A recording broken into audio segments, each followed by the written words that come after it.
we went to Geneva, myself and the Minister of Humanitarian Disaster Management, for a very important meeting of the Executive Committee of the High Commissioner of the UNHCR.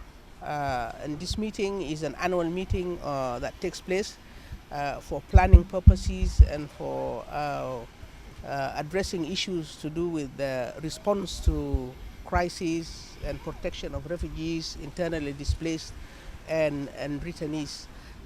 This year, the special focus was on the issues of statelessness and how to protect those who are at risk of statelessness.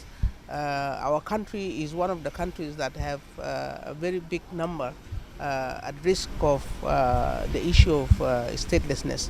So we focus and we discuss and we had planning to see how to deal with the pledges that we undertook last year when we went to the refugee forum, the Global Refugee Forum, and one of the pledges was the durable solutions.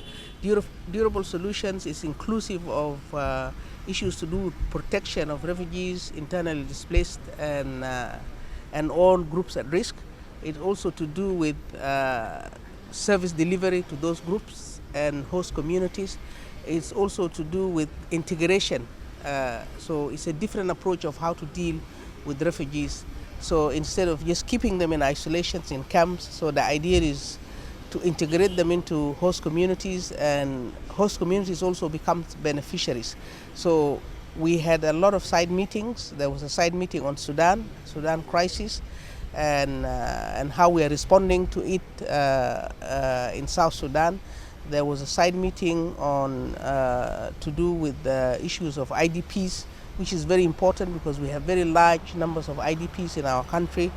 We also had a meeting with the High Commissioner, Mr. Filippo Grandi, and we were very appreciative of the opportunity. We discussed how we can actually address all of these issues, particularly the issues of integration, the issues of service delivery, the issues of protection. We were promised support. Up to now in the Executive Committee, we're still an observer status. We also discuss how we become a permanent member of the Executive Committee as a country, because we are we receive very huge numbers of refugees, huge numbers of IDPs, and huge numbers of returnees. So we really need to be part of the planning and part of the decisions that is to do with the host countries and the host communities. So the meeting was very, very productive. It was a 5 days event, which was attended by about 157 countries and other missions and organizations. So today we just concluded this meeting on the 18th. The measures already we have started, like now in the Ministry of Interior with the High Commission for Refugees, we have started the process of registration, identity, or what you would call electronic readable identity for those who are returnees, for those who are refugees who are coming to our country. So the first step is actually the civil registry, to ensure that every citizen is registered. At birth, we also register people at death, we register people at marriage. So this is the major step that this country is taking. We have a strategic plan now, not only for those groups but for the whole country, to embark on the process of mass civil registration. So these are some of the initiatives that we are taking. All right.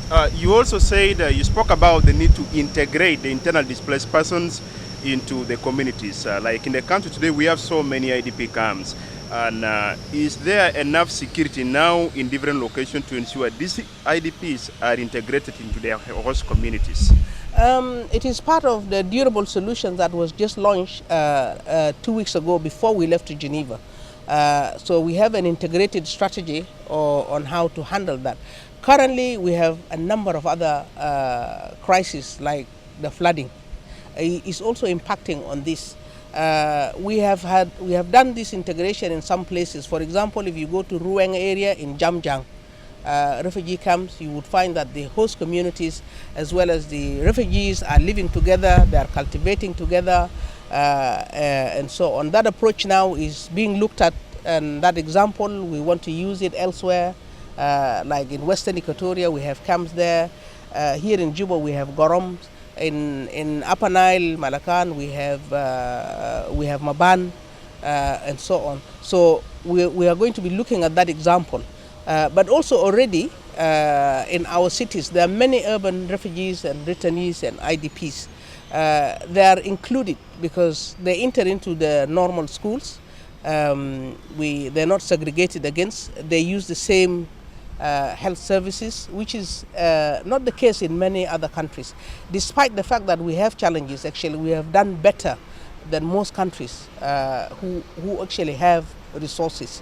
So we have been integrating them. We have been, they're allowed to travel and move freely in the country and choose where to go and live. Although majority we try to keep this is in regards to refugees. But of course IDPs usually leave because of either conflict or natural disaster like flooding. So the idea here is to also see long-term solutions for those groups. And this is also included in the durable solutions that was launched. So we have a strategy for durable solution to address all of those.